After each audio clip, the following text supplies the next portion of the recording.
اعوذ باللہ السمیع العلیم من الشیطان الرجیم بسم اللہ الرحمن الرحیم سبحان الذی اسری بعبده لیلا من المسجد الحرام الى المسجد الاقصى الذی بارکنا حوله لنریہ من آیاتنا انہ هو السمیع البصیر۔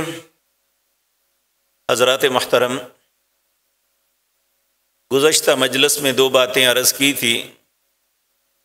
پہلی بات، اللہ رب العزت جن لوگوں کو انسانوں کی ہدایت اور رہنمائی کے لیے چنتا ہے، جنہیں انبیاء یا رسول کہتے ہیں، اللہ ان کی رسالت اور نبوت کی دلیل کے لیے انہیں معجزات عطا کرتے ہیں، تاکہ لوگ یقین کر لیں کہ یہ اللہ کی طرف سے ہی بھیجے گئے ہیں۔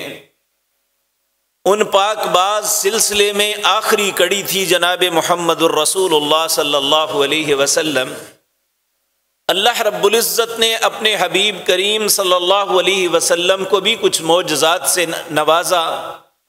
ان میں پہلا معجزہ تھا شق القمر، چاند کا دو ٹکڑے کرنا۔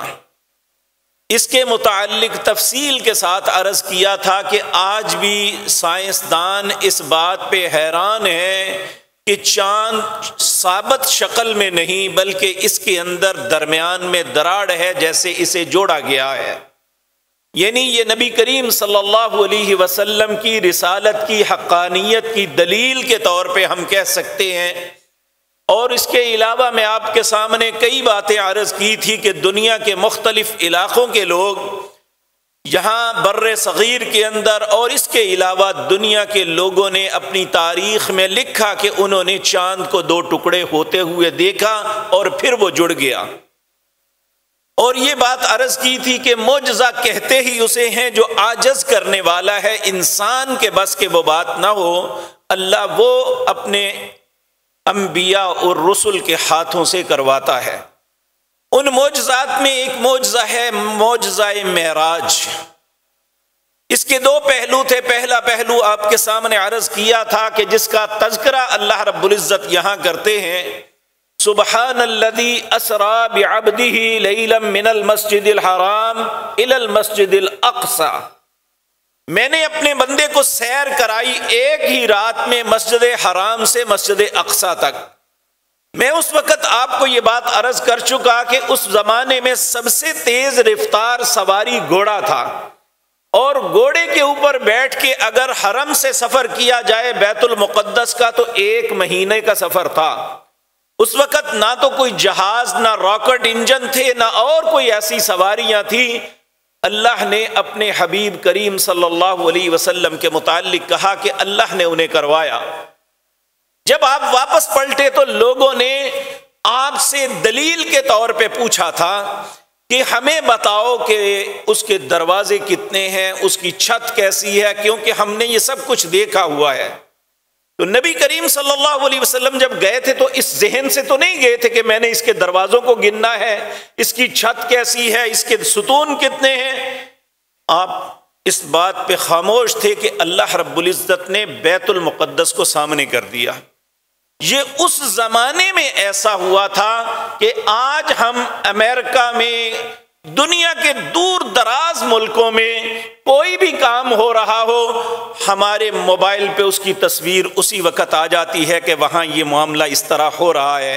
یہ آج سے 1400 سال پہلے ہمارے رب نے اپنے حبیب کریم کو یہ معجزہ دے کے کانسیپٹ دیا تھا کہ یہ شعاؤں کے ذریعے انسان اپنی عقل کے ساتھ اگر یہ کام کر لے گا تو اللہ کیوں نہیں کر سکتے۔ تو اس لیے میرے عزیز بھائیو، جو لوگ معجزہ معراج کا انکار کرتے ہیں ان کے سامنے یہ باتیں آنی چاہیے کہ اگر ایک کمزور سا انسان جس کے متعلق اللہ نے یہ فرمایا وَمَا أُوتِيتُم مِّنَ الْعِلْمِ إِلَّا قَلِيلًا، میں نے انسان کو بہت تھوڑا علم دیا ہے، سارا علم اللہ کے پاس ہے۔ اللہ رب العزت فرماتے ہیں وَلَا يُحِيطُونَ بِشَيْءٍ مِّنْ عِلْمِي، میرے علم کا احاطہ کوئی بھی نہیں کر سکتا، الا بما شاء، مگر جتنا کسی کو دے دوں اس سے زائد کوئی سمجھ نہیں سکتا۔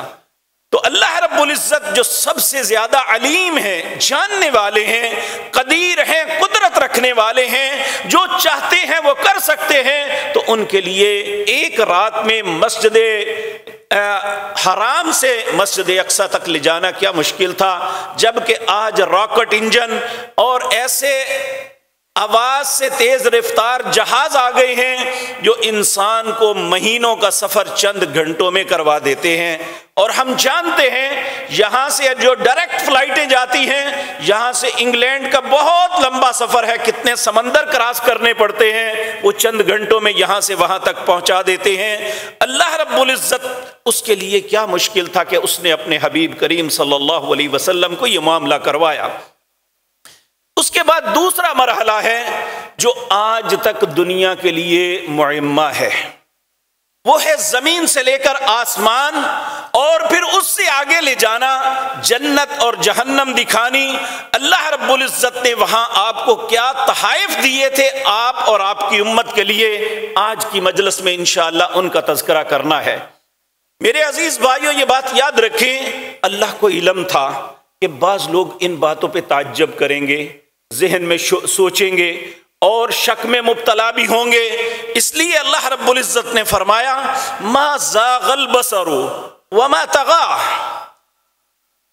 لقد رأى من آیات ربه الكبرى۔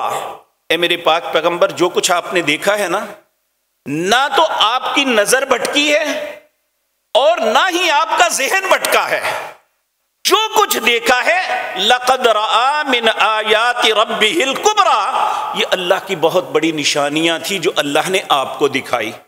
کیوں دکھائی؟ یہ بات بھی میں عرض کر چکا کہ نبی کریم کے متعلق اللہ نے قرآن میں فرمایا انا ارسلناک شاہدا ومبشرا ونذیرا، ہم نے اس نبی کو گواہ بنایا اور یہ آپ کو ڈرانے والے اور خوشخبری دینے والے ہیں۔ گواہ کس بات کے تھے؟ جنت کے گواہ، اللہ کی ذات کے گواہ، اللہ کی بنائی ہوئی جہنم کے گواہ، اللہ کی مخلوق میں، اللہ کی کائنات میں بے شمار نشانیاں جو بکھری ہوئی ہیں ان کے گواہ۔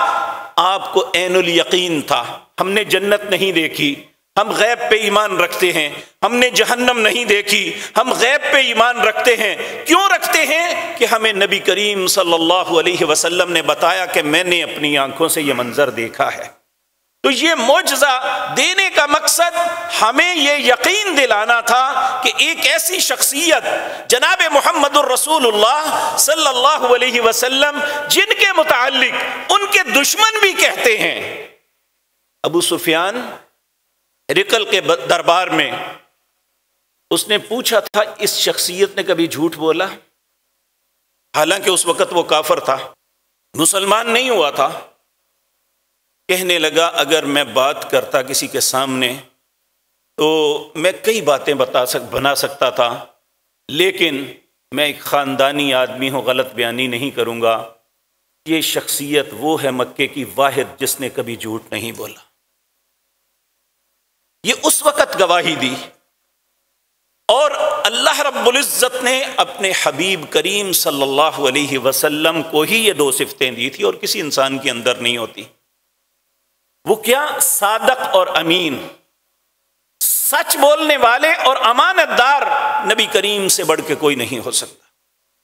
تو نبی کریم صلی اللہ علیہ وسلم کو اللہ نے فرمایا اور دنیا کو یقین دلایا ما زاغ البصر، آپ کی آنکھ نے کوئی دھوکہ نہیں کھایا، وما طغى، اور نہ آپ کا ذہن بھٹکا ہے، لقد رأى من آیاته الكبرى، آپ نے جو کچھ دیکھا ہے یہ میری ہی بہت بڑی نشانیاں ہیں۔ اب وہ کیا نشانیاں دیکھی تھی اللہ کی توفیق سے آپ کے سامنے عرض کرتا ہوں، کیونکہ ہمارے عمومی طور پہ علماء اسے ایسی کہانی کا رنگ دیتے ہیں جس میں عبرت کم اور لذت زیادہ ہوتی ہے، حالانکہ اس کا مقصد عبرت تھا، ہر قدم پہ ایک سبق تھا جو ہمیں دینا مقصود تھا۔ تو سب سے پہلی بات میں آپ کے سامنے عرض کر چکا، وہ تھی کائنات کے سارے لوگوں کو پریکٹیکلی طور پہ ایک عمل کروا کے دکھانا کہ سارے نبیوں کو بیت المقدس میں جمع کیا، اور ان کی امامت کروائی جناب محمد الرسول اللہ سے صلی اللہ علیہ وسلم۔ اسی لیے آپ کا لقب ہے امام الانبیاء، یعنی آپ سارے نبیوں کے امام بنے۔ اس میں پیغام کیا تھا؟ پیغام یہ تھا کہ یہ سارے نبی بھی ہوں تو رہبری، نبوت، رسالت اور رشد و ہدایت کا علم یہ صرف ان کے ہاتھ میں ہے۔ ان کی موجودگی میں کسی نبی کی نبوت نہیں چل سکتی، کسی رسول کی رسالت نہیں چل سکتی۔ تو آج کسی سیاست دان کی، کسی امام، کسی مولوی پیر کی کس طرح امامت چل سکتی ہے؟ یہ ایک پیغام تھا ہمیں کہ یہ تمہارے لیے پیغام ہے کہ اس نبی کی موجودگی تھے۔ اور اللہ رب العزت نے قرآن کریم میں واضح فرما دیا وَمَن يَبْتَغِ غَيْرَ الْإِسْلَامِ دِينًا فَلَن يُقْبَلَ مِنْهُ۔ آج کے بعد جو دین اسلام جو اللہ نے محمد الرسول اللہ پہ نازل کیا، اس کے علاوہ کسی اور دین میں بھلائی تلاش کرے گا تو اسے نہیں ملے گی۔ اگر بھلائی ہے تو صرف دین محمد میں ہے صلی اللہ علیہ وسلم۔ اور آپ کہیں گے اس میں نبی کریم کا نام کہاں ہے؟ تو میرے بھائیو 26واں پارہ، اس سورت کا نام بھی نبی کریم کے نام پہ ہے، سورت محمد صلی اللہ علیہ وسلم۔ اللہ رب العزت فرماتے ہیں والذین آمنوا وعملوا الصالحات وآمنوا بما نزل على محمد وهو الحق من ربهم كذلك يضرب الله للناس امثالهم۔ وہ لوگ جو ایمان لائے اور نیک عمل کیے۔ کس پہ ایمان لائے؟ کون سے نیک عمل کیے؟ کہا وآمنوا بما نزل على محمد صلی اللہ علیہ وسلم، اس چیز پہ ایمان لائے جو میں نے اپنے بندے محمد پہ نازل کیا صلی اللہ علیہ وسلم۔ وَهُوَ الْحَقُّ مِن رَّبِّهِمْ، کائنات کے لوگوں سن لو، حق صرف وہ ہے جو اللہ نے محمد الرسول اللہ پہ نازل کیا، اس کے علاوہ کوئی حق نہیں ہے، سب جھوٹ ہے، سب باطل ہے۔ وَآمِنُوا بِمَا نُزِّلَ عَلَى مُحَمَّدٍ وَهُوَ الْحَقُّ مِن رَّبِّهِمْ۔ اور جو شخص اس بات پہ آ جاتا ہے، اپنا ماٹو یہ بنا لیتا ہے کہ میں نے صرف رسول اللہ کی بات ماننی ہے، اللہ فرماتے ہیں کفر عنہم سیئاتہم، میں اس کی ساری خطائیں معاف کر دوں گا۔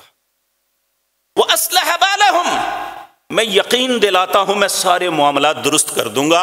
اگر اپنی زندگی کا ماٹو یہ بنا لو کہ زندگی کا کوئی بھی معاملہ ہے وہ ہم نے رسول اللہ کے طریقے کے مطابق کرنا ہے، اللہ ہمارے نصیب میں کر دے۔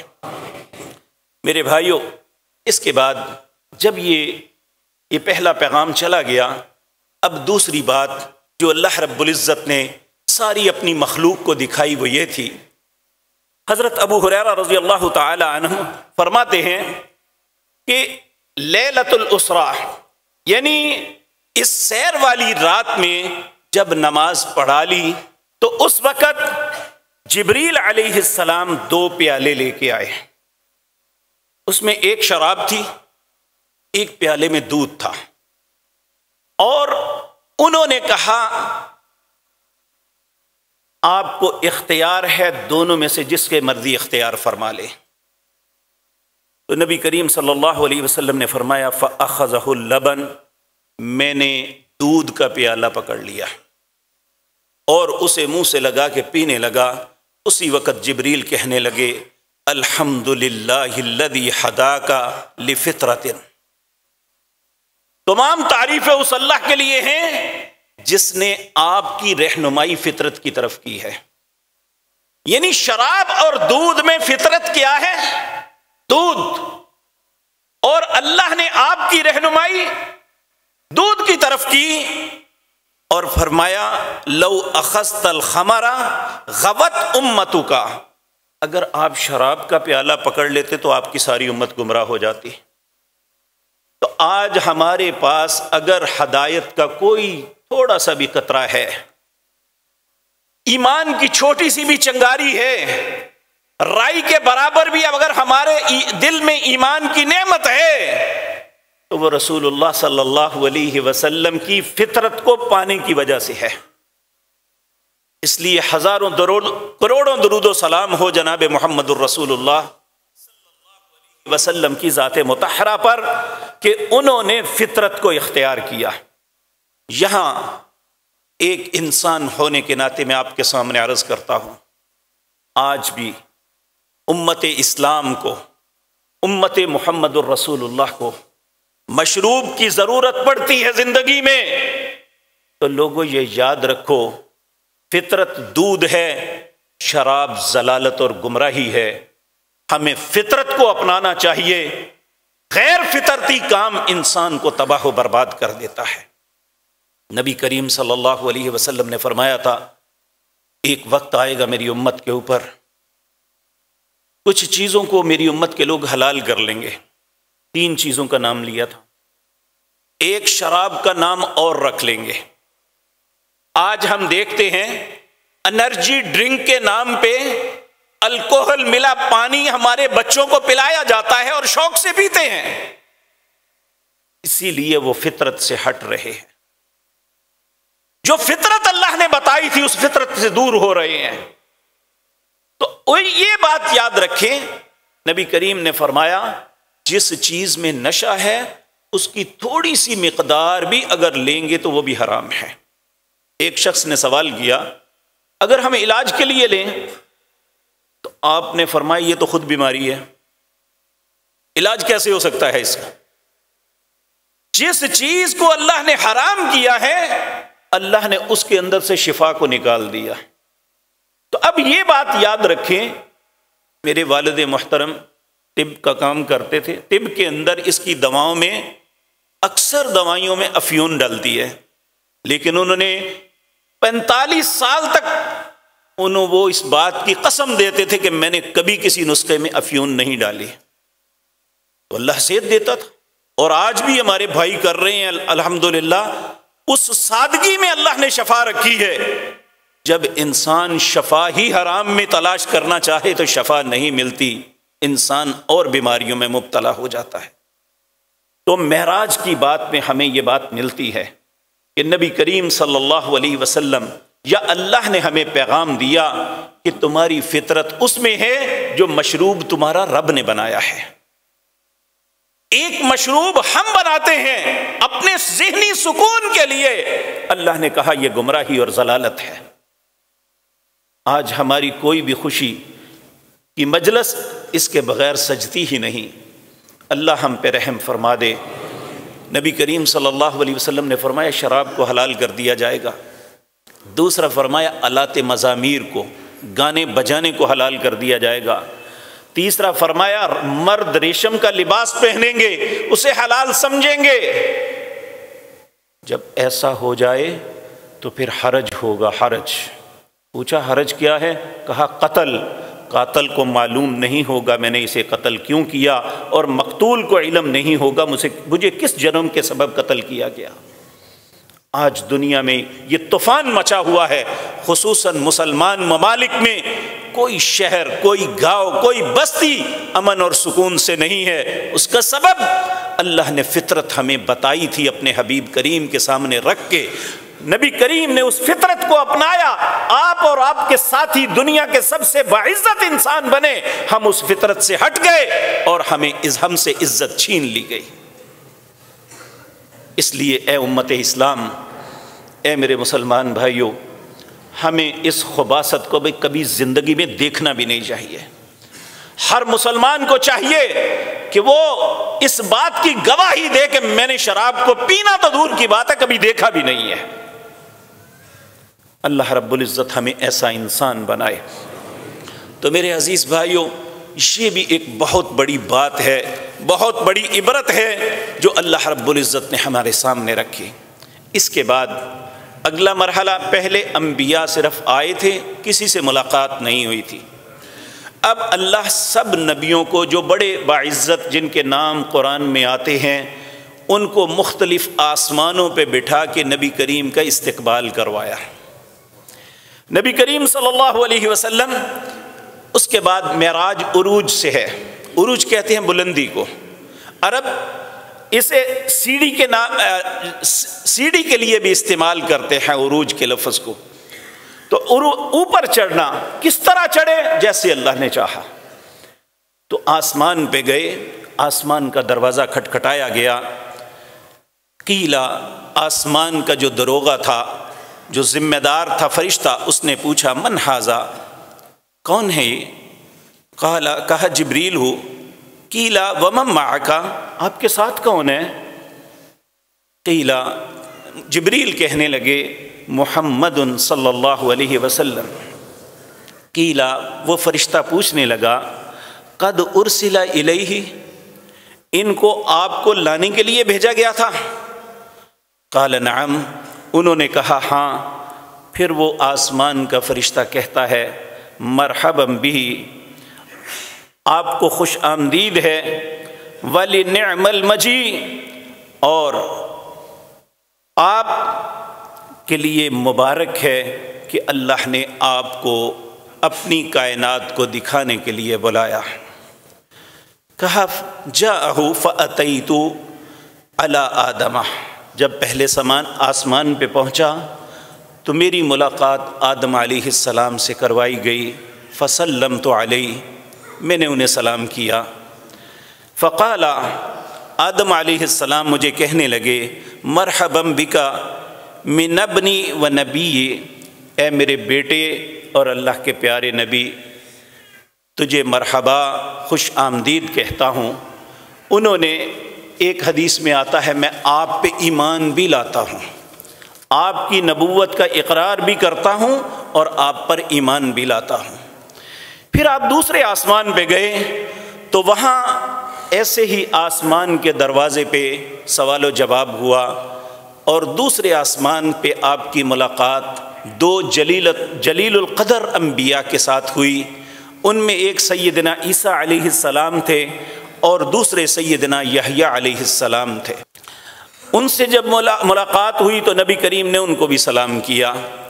یہ بات یاد رکھیں، جب کوئی بھی مسلمان دوسرے مسلمان کو ملتا ہے تو اس پہ فریضہ ہے کہ وہ اس کو سلام کرے۔ دراصل یہ ہمیں ایک سبق دیا جا رہا ہے کہ نبی کریم باوجود فضیلت میں ان سے بہتر تھے، اللہ نے انہیں ان کی امامت کا شرف بھی عطا کیا، لیکن جب وہ تشریف لے گئے ان کے پاس تو آنے والے کا حق ہے کہ وہ دوسروں کو سلام کرے۔ وہ چھوٹا ہے یا بڑا یہ نہیں دیکھنا چاہیے۔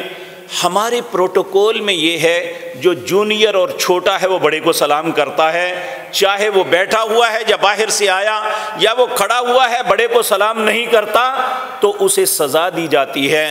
جبکہ اسلامی پروٹوکول یہ ہے کہ مجلس میں جو آتا ہے چاہے وہ کتنا بھی بڑا، کتنا باعزت کیوں نہ ہو، وہ بیٹھے ہوئے لوگوں کو سلام کرے۔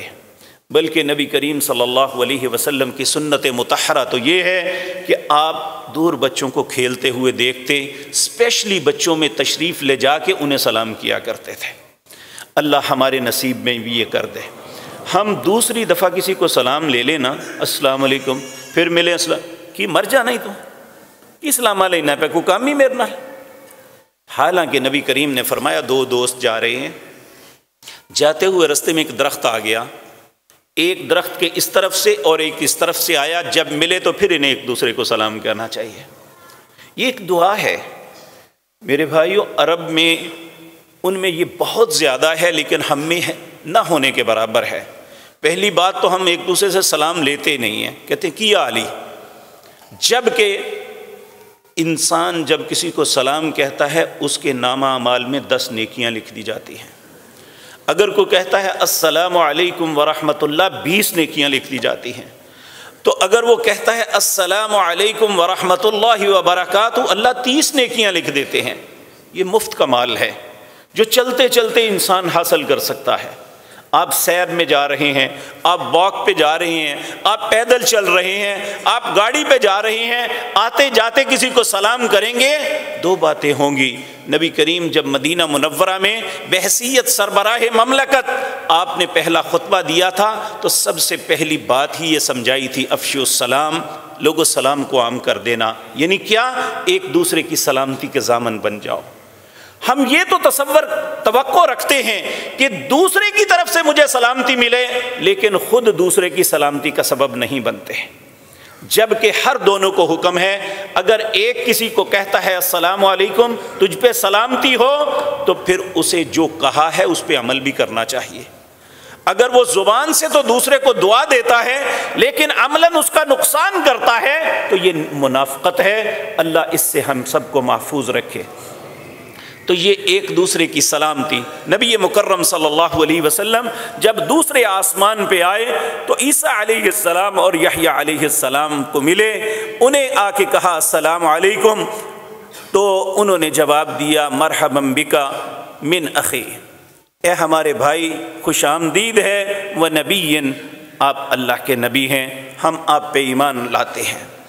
جب آپ تیسرے آسمان پہ گئے وہاں آپ کی ملاقات سیدنا یوسف علیہ السلام سے ہوئی. انہوں نے بھی اس طرح سلام کیا اور آپ کو خوش آمدید کہا. پھر اس کے بعد آپ چوتھے آسمان پہ گئے، وہاں آپ کی ملاقات سیدنا ادریس علیہ السلام سے ہوئی. ان کے ساتھ بھی یہی معاملہ ہوا کہ سلام ہوئی، انہوں نے خوش آمدید کہا. یہ ایک پروٹوکول تھا. انبیاء کو رستے میں بٹھا کے اللہ نے ایک پروٹوکول دیا تھا اپنے حبیب کریم جناب محمد الرسول اللہ کو صلی اللہ علیہ وسلم، تاکہ سب کو احساس ہو جائے کہ انبیاء میں یہ بہت اولو العزم پیغمبر ہیں، ان سب کو ان کے استقبال کے لیے میں نے کھڑا کیا. تو اللہ رب العزت نے وہاں بھی ادریس علیہ السلام کو فسلمت علیہ، آپ فرماتے ہیں میں نے سلام کیا. فقال مرحبا بک من اخ، انہوں نے بھی کہا اے ہمارے بھائی تمہیں خوش آمدید ہے. و نبی، اور آپ اللہ کے نبی ہیں. پھر اس کے بعد آپ پانچویں آسمان پہ گئے، وہاں آپ کی ملاقات سیدنا ہارون علیہ السلام سے ہوئی. یہ موسیٰ علیہ السلام کے بڑے بھائی تھے. اور اس کے بعد آپ جب چھٹے آسمان پہ گئے تو وہاں ان کی ملاقات موسیٰ علیہ السلام سے ہوئی. یہ بہت خوشی کی بات ہے. جب ان سے ملاقات ہوئی تو وہاں کچھ معاملہ اور ہو گیا کہ اس وقت آپ فرماتے ہیں فسلمت علیہ، جب میں نے سلام کیا انہوں نے بھی مجھے مرحبا کہا کہ میرے بھائی اور نبی. فلما جاوزت بکا، جب ہم آگے چلے تو موسیٰ علیہ السلام رونے لگے. فقیلا ما ابکاکا، پوچھا گیا آپ کیوں روئے ہیں؟ قالا، کہنے لگے یا ربی، اے میرے رب، ھذا الغلام الذی بعث بعدی، یہ وہ نوجوان ہے جسے آپ نے مجھ سے بعد مبعوث کیا. یدخل الجنۃ من امتی افضل مما یدخل من امتی، یہ میری امت سے پہلے ان کی امت جنت میں چلی جائے گی. اللہ رب العزت نے یہ شرف دیا کہ اللہ نے اپنے حبیب کریم صلی اللہ علیہ وسلم کو دنیا میں سب سے بعد بھیجا. جب قیامت کا دن ہوگا دو باتیں ہیں سوچنے کی. جب فیصلہ ہوگا اچھے لوگ سب سے پہلے ساری امتوں سے پہلے جنت میں چلے جائیں گے، اور برے لوگ جو جہنم میں جائیں گے سب سے پہلے، اس لیے کہ انہیں اللہ نے سب سے پیارا نبی دیا پھر بھی وہ محروم رہے. انہوں نے ان کی قدر نہیں کی، ان کے احکامات کو نہیں مانا. تو اس لیے میرے بھائیو، جہاں یہ بہت خوشی کی بات ہے وہاں ہمارے لیے بہت بڑا سبق بھی ہے. اللہ رب العزت ہمیں ہدایت عطا فرمائے اور اپنے نبی کی قدر کرنے کی توفیق عطا فرمائے. یاد رکھیں ہمارے لیے ایک ہی رستہ ہے، وما آتاکم الرسول فخذوہ وما نہاکم عنہ فانتہوا. اللہ نے کہا جو یہ نبی دیں اسے لے لو، جس سے روکیں رک جاؤ. واتقوا اللہ، اللہ سے ڈر جانا. ان اللہ شدید العقاب، تیرے رب کا انتقام بڑا سخت ہے. یعنی اگر اس نبی کی مخالفت کی تو تیرے رب کا انتقام بڑا سخت ہے. اللہ رب العزت ہمیں زندگی بھر کبھی ایسا وقت نہ آئے کہ ہم کسی معاملے میں بھی اپنی نبی کی مخالفت کریں. تو میرے عزیز بھائیو، پھر 7واں آسمان آیا، اس پہ ابو الانبیاء سیدنا ابراہیم خلیل اللہ علیہ السلام سے ملاقات ہوئی. انہوں نے بھی کہا مرحبا، اے میرے پیارے بیٹے خوش آمدید ہے، تم اللہ کے نبی ہو. پھر اس کے بعد جب آپ فرماتے ہیں لقیت ابراہیم، جب میں ابراہیم علیہ السلام سے اسراء کی رات ملا تھا، فقال، مجھے کہنے لگے، یا محمد صلی اللہ علیہ وسلم، اے محمد، اقری امتک منی سلام، اپنی امت کو میری طرف سے سلام کہنا۔ ابراہیم علیہ السلام نے نبی کریم کے ہاتھ آپ کی امت کو سلام بھیجا، اور پھر ایک پیغام بھی بھیجا تھا۔ وہ پیغام کیا تھا؟ کہا اپنی امت کو یہ کہہ دینا، جنت بڑی پاک ہے، اس کی مٹی بڑی ہی زرخیز ہے، اس کا پانی بڑا ہی میٹھا ہے۔ اپنی امت کو میرا پیغام یہ دینا، وہاں اپنے پودے ضرور لگاؤ۔ پوچھا اللہ کے رسول، اے ابو الانبیاء، پودے کون سے ہیں؟ کہا جنت کے پودے یہ ہیں، سبحان اللہ والحمد للہ ولا الہ الا اللہ واللہ اکبر۔ اپنی زبان کو ان 4 کلموں سے تر رکھنا، سبحان اللہ والحمد للہ ولا الہ الا اللہ واللہ اکبر۔ نبی کریم صلی اللہ علیہ وسلم نے فرمایا، جن چیزوں پہ سورج کی روشنی پڑتی ہے، اللہ نے ان 4 چیزوں سے بہتر کلمے کوئی نہیں بنائے۔ اور جب کوئی بھی شخص کہتا ہے سبحان اللہ، آگے سے اللہ فوراً جواب دیتے ہیں، صدقتا، میرے بندے نے سچ کہا۔ جب بندہ کہتا ہے الحمدللہ، اللہ پھر کہتے ہیں صدقتا، سچ کہا، میں واقعی تعریف کے لائق ہوں۔ جب بندہ کہتا ہے لا الہ الا اللہ، اے اللہ تیری ذات کے علاوہ کوئی الہ نہیں، اللہ پھر کہتے ہیں سچ کہا ہے اس بندے نے، واقعتاً میری ذات کے علاوہ کوئی الہ نہیں ہے۔ جب بندہ کہتا ہے اللہ اکبر، اللہ پھر فرماتے ہیں صدقتا، میرے بندے نے سچ کہا کہ مجھ سے بڑا کوئی نہیں ہے۔ تو پھر اللہ کہتے ہیں تو بھی تو کچھ کہہ۔ بندہ کہتا ہے اللہم اغفر لی، اللہ مجھے معاف کر دے۔ اللہ کہتے ہیں قد فعلت، جا میں نے تجھے معاف کر دیا۔ تو نے میری حمد کی، تو نے میری تسبیح کو بیان کیا، تو نے میری وحدانیت کا اقرار کیا، تو نے میری کبریائی کا اظہار کیا اور مجھ سے معافی مانگی، قد فعلت، جا میں نے تجھے معاف کر دیا۔ اور بھی مانگ لے، ورحمنی، اللہ مجھ پہ رحم کر دے۔ اللہ کہتے ہیں قد فعلت، جان میں نے تجھ پہ رحم کر دیا۔ پھر اللہ کہتے کچھ اور مانگ لے۔ بندہ کہتا ہے اللہم ارزقنی، اللہ مجھے رزق بھی دے دے۔ اللہ کہتے ہیں قد فعلت، جا میں نے تجھے رزق بھی دے دیا۔ دیکھیں یہ کتنی خوبصورت بات ہے، یہ جنت کے باغات لگتے ہیں اس سے، اللہ اس پہ خوش ہوتا ہے۔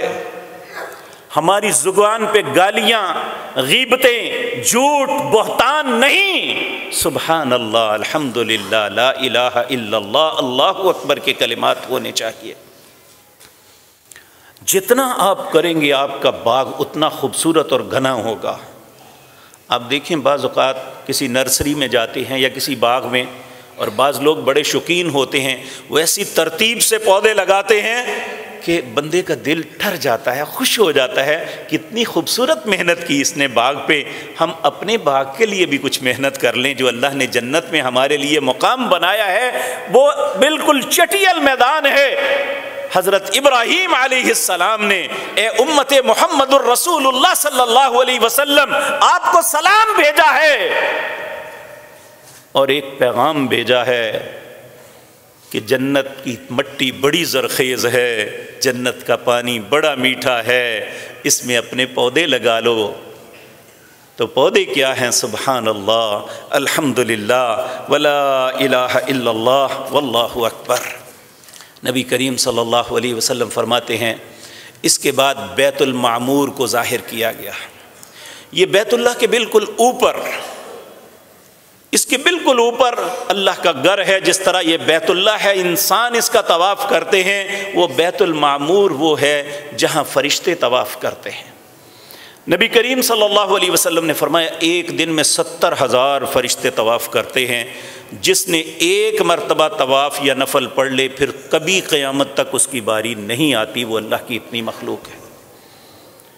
لوگوں ہم کتنے خوش نصیب ہیں کہ اللہ نے کتنی مرتبہ اپنے گھر بیت اللہ کی زیارت نصیب فرمائی ہے۔ اللہ ہم سب کو پھر فرمائے۔ اور بہت خوشی کی بات ہے کہ بیت اللہ کھل رہا ہے، اللہ ہم سے ناراضگی ہمیں معاف کر رہا ہے۔ انشاءاللہ ایک مرتبہ اللہ پھر اپنے گھر کی رونقوں کو بحال کرے گا۔ تو میرے عزیز بھائیوں، یہ فرشتوں کے لیے پوری زندگی اللہ کے گھر کا طواف ایک مرتبہ، ہمیں جسے استطاعت ہے وہ کئی مرتبہ زندگی میں اللہ کے گھر کا طواف بھی کرتا ہے، وہاں نوافل بھی پڑھتا ہے، فرائض کو بھی ادا کرتا ہے، تو وہ بیت المعمور ظاہر کیا گیا۔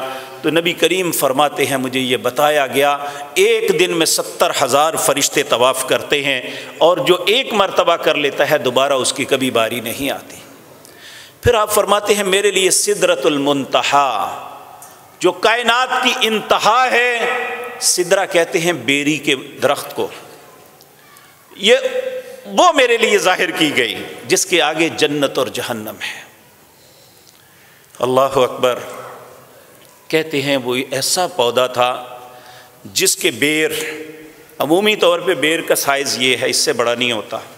کہتے ہیں میں نے اس کا پھل دیکھا، وہ حجر کے مٹکوں جیسے اس کا پھل تھا، اور اس کے پتے ہاتھی کے کانوں جیسے تھے۔ کہتے ہیں اس کے بعد نبی کریم صلی اللہ علیہ وسلم فرماتے ہیں اس کے بعد مجھے اللہ نے اپنی امت کے لیے ایک تحفہ دیا تھا، فَأَوْحَى إِلَىٰ عَبْدِهِ مَا أَوْحَى، وحی کی اللہ نے اپنے بندے پر جو بھی وحی کی۔ مَا كَذَبَ الْفُؤَادُ مَا رَآ، اللہ نے کہا جو آپ نے دیکھا ہے آپ کے دل نے جھوٹ نہیں بولا۔ وہ تحفہ کیا تھا؟ وہ 50 نمازیں تھیں دن اور رات میں۔ اللہ نے شریعت کے جتنے احکامات ہیں وحی کے ذریعے زمین پہ نازل فرمائے۔ 2 چیزیں ایسی ہیں جو اللہ رب العزت نے آسمان پہ سدرۃ المنتہا کے پاس اپنے حبیب کریم صلی اللہ علیہ وسلم کو عطا کی۔ ان میں ایک نماز تھی، 50 نمازیں۔ نبی کریم بڑے خوش ہوئے کہ اللہ رب العزت نے اپنی ملاقات کے لیے اتنی مرتبہ ہمیں بلایا۔ یہ بات ذہن میں رکھیں، نماز یہ صرف رکعات کی ادائیگی نہیں ہے، یہ حقیقتاً انسان اور اللہ کی ملاقات کا نام ہے۔ نبی کریم صلی اللہ علیہ وسلم نے فرمایا قسمت الصلاۃ بینی و بین عبدی، اللہ نے اپنے اور بندے کے درمیان نماز کو تقسیم کیا ہوا ہے۔ اذا قال العبد والحمد للہ رب العالمین فقال اللہ عز وجل حمدنی عبدی، جب بندہ ہاتھ باندھ کے کھڑا ہے، سر جھکایا ہوا ہے، کہتا ہے الحمد للہ رب العالمین، تمام تعریفیں اللہ کے لیے ہیں جو دونوں جہانوں کا رب ہے، آگے سے اللہ جواب دیتے ہیں حمدنی عبدی، میرے بندے نے میری تعریف کی۔ پھر بندہ کہتا ہے الرحمن الرحیم، اے اللہ تو رحمان و رحیم ہے، اللہ آگے سے جواب دیتے ہیں اسنا علی عبدی، میرے بندے نے میری ثنا بیان کی ہے۔ جب بندہ کہتا ہے مالک یوم الدین، اے اللہ تو قیامت کے دن کا مالک ہے، فقال اللہ عز وجل مجدنی عبدی، اللہ بزرگ و برتر کہتے ہیں میرے بندے نے میری بزرگی کا اظہار کیا۔ پھر بندہ یقین دلاتا ہے 2 باتوں کا، ایاک نعبد و ایاک نستعین، اے اللہ میں صرف تیری عبادت کرتا ہوں، تیرے علاوہ کسی کی عبادت نہیں کرتا۔ وَإِيَّاكَ نَسْتَعِينُ، مدد کی جب بھی ضرورت پڑے اللہ صرف تجھ سے مدد چاہتا ہوں، تیری ذات کے علاوہ کسی کو اپنا مددگار نہیں سمجھتا۔ اللہ فرماتے ہیں ھذا بینی و بین عبدی نصفین، یہ میرے اور بندے کے درمیان آدھی آدھی بات ہے۔ میرا بندہ بات کر رہا تھا، میں اس کی بات کا جواب دے رہا تھا۔ پھر اللہ اپنے بندے سے خود کہتا ہے مانگو مجھ سے کیا مانگتے ہو میں تمہیں عطا کروں۔ انسان دنیا کی سب سے قیمتی چیز مانگتا ہے، دنیا کی سب سے قیمتی چیز مال نہیں ہے، اولاد نہیں ہے، پراپرٹی نہیں ہے، بلکہ کیا ہے؟ سیدھا رستہ۔ انسان مانگتا ہے اہدنا الصراط المستقیم، اللہ مجھے سیدھے رستے پہ گامزن کر دے۔ پھر بڑے معصومیت سے کہتا ہے اللہ پتہ ہے کون سا سیدھا رستہ مجھے چاہیے؟ صراط الذین انعمت علیہم، مجھے وہ رستہ چاہیے جس پہ چل کے لوگ آئے تو نے انہیں انعامات سے نوازا. غیر المغضوب علیہم ولا الضالین، مجھے وہ رستہ نہیں چاہیے جس پہ چل کے لوگ آئے تو نے کہا چلو تم گمراہ ہو اور تم میرے غضب کا شکار ہو. اللہ مجھے وہ رستہ نہیں چاہیے. تو کہا جب اذا قال الامام غیر المغضوب علیہم ولا الضالین، جب تمہارا امام یہ پڑھتے ہوئے یہاں پہنچے غیر المغضوب علیہم ولا الضالین فقولوا آمین، تم سب آمین کہو. جس کی آمین کی آواز فرشتوں کی آمین کی آواز سے مل گئی، غفر لہ ما تقدم من ذنبی، اللہ اس کے سارے گناہوں کو معاف کر دیں گے. یہ رسول اللہ صلی اللہ علیہ وسلم نے ہمیں بتایا. تو جب یہ اتنی خوبصورت تحفہ ملا تھا، نبی کریم تو بڑے خوش ہوئے. جب آپ واپس پلٹے تو موسیٰ علیہ السلام نے سوال کیا، اے اللہ کے پیارے حبیب کیا ملا ہے اللہ سے؟ کہا 50 وقت کی نمازیں. کہا آپ خوش تو بہت ہیں، میں نے ایک وقت گزارا، میرا تجربہ ہے اپنی امت کے ساتھ، آپ کی امت یہ کر نہیں سکے گی، آپ اللہ سے تخفیف کا سوال کیجئے. اللہ اکبر. نبی کریم صلی اللہ علیہ وسلم فرماتے ہیں میں نے مشورتاً جبریل کی طرف دیکھا تو انہوں نے کہا ہاں اگر آپ کی مرضی ہے تو آپ اللہ کی بارگاہ میں جا کے عرض کر سکتے ہیں. کہتے ہیں واپس پلٹے اسی مقام پہ جو سدرۃ المنتہا، وہاں اللہ کی بارگاہ میں التجا کی، مالک میری امت پہ تخفیف فرما دیجیے. اللہ نے 10 کم کر دیں. اس طرح چلتا رہا، بار بار جاتے رہے، یہاں تک کہ 5 نمازوں کی بات آ گئی. موسیٰ علیہ السلام نے پھر کہا اے اللہ کے پیارے حبیب آپ جائیے تخفیف کا سوال کیجئے. آپ نے فرمایا مجھے شرم آتی ہے اپنے رب سے، میں اس کو قبول کرتا ہوں، ہم انشاءاللہ 5 نمازیں پڑھیں گے. وعدہ کر کے کون آئے تھے؟ نبی کریم وعدہ کر کے آئے تھے ہم 5 نمازیں پڑھیں گے. کیا ہمیں اپنے نبی کے وعدے کا پاس نہیں ہے؟ سوچنے کی بات تو یہ تھی. سبق تو میرے اور آپ کے لیے یہ تھا کہ ہمارے نبی وعدہ کر کے آئے تھے میں اور میری امت 5 نمازیں پڑھیں گے، اور اس وعدے کے جواب میں میرے رب نے پتہ کیا کہا تھا؟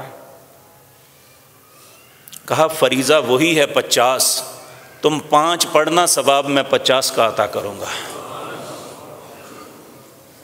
لوگوں ہم جیسا خوش نصیب دنیا میں کوئی نہیں ہے اگر ہم اپنے رب کی بات مان لیں. اگر ہم اپنے نبی کے طریقے کو اپنا لیں تو ہم جیسا خوش نصیب کوئی نہیں ہے. تو اگر ہم اپنے نبی کی طریقے کو ترک کر دیں تو ہم جیسا بد نصیب کوئی نہیں ہے. معراج ایک دن منانے کے لیے نہیں دیا تھا، اس کی راتوں کے شغل کے لیے نہیں دیا تھا، مولویوں کے پیٹ کے جہنم کو بھرنے کے لیے نہیں دیا تھا. اس میں ایک ایک قدم پہ ہمارے لیے نصیحت تھی، ایک سبق تھا جو امت کے علماء نے دینا تھا، لیکن انہوں نے اپنے پیٹ کو اپنا رب بنا لیا. لوگوں کو ایک تہوار بنا کے دے دیا کہ شغل میلہ کرو تمہارا سب کچھ درست ہو جائے گا.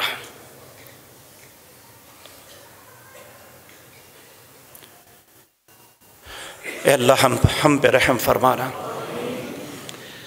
میرے عزیز بھائیو، پھر اللہ نے آپ کو جنت کی سیر کروائی. آپ جنت کے دروازے پہ پہنچے تو آپ نے کسی کے قدموں کی آہٹ سنی. پوچھا رب کریم آپ نے تو مجھ سے وعدہ کیا ہے اس جنت میں پہلا قدم اے محمد آپ کا جائے گا صلی اللہ علیہ وسلم، یہ مجھ سے پہلے کون؟ کہا آپ سے پہلے کوئی نہیں، آپ کا ایک غلام جس کا نام بلال ہے، وہ زمین پہ چل رہا ہے، اس کے قدموں کی آہٹ جنت میں آ رہی ہے. لوگوں تاریخ ہمیں بلال کے باپ کا نام نہیں بتاتی، کس کا بیٹا تھا، کہاں سے آیا تھا، لیکن اس نے نبی کریم صلی اللہ علیہ وسلم اپنے رب کے ساتھ جو وفاداری کی، دنیا کے اندر اللہ رب العزت نے اپنے حبیب کریم کے ذریعے پیغام بھیج دیا کہ وہ چل زمین پہ رہا ہے، اس کے قدموں کی آہٹ جنت میں آ رہی ہے۔ پھر نبی کریم جب تشریف لائے تو پوچھا بلال تیرا کون سا عمل ہے، کس وجہ سے یہ ہوا؟ تو کہنے لگے اسلام لانے کے بعد یا رسول اللہ مجھے اور کوئی ایسا عمل نظر نہیں آتا، صرف ایک بات ہے جو مجھے اچھی لگتی ہے، میں جب بھی وضو کرتا ہوں 2 نفل ضرور پڑھتا ہوں۔ آپ نے فرمایا تیرا یہی عمل ہے جس کی وجہ سے چلتا تو زمین پہ ہے، تیرے قدموں کی آہٹ جنت میں آتی ہے۔ میرے بھائیوں کتنا چھوٹا سا عمل ہے اور اللہ کتنا عظیم اجر دے رہا ہے۔ اسی لیے میں عرض کر رہا ہوں ہم دنیا کے سب سے خوش نصیب لوگ ہیں جنہیں اللہ نے محمد الرسول اللہ کا امتی بنایا صلی اللہ علیہ وسلم، لیکن ہماری خوش نصیبی اس وقت ہے جب ہم رسول اللہ کے طریقے کو آپ کے ساتھ وفاداری کریں گے۔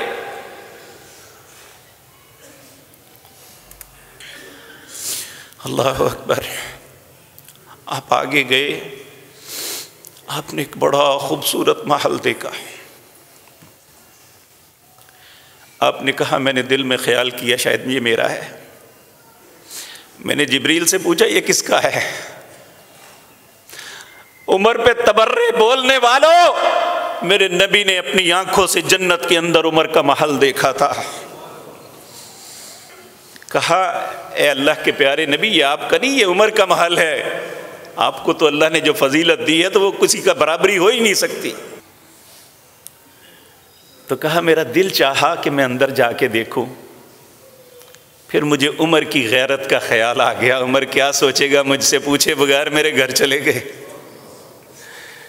جب آپ دنیا میں تشریف لائے تو حضرت عمر کو بات بتائی تو حضرت عمر اتنا روئے، کہنے لگے یا رسول اللہ میں آپ پہ غیرت کروں گا۔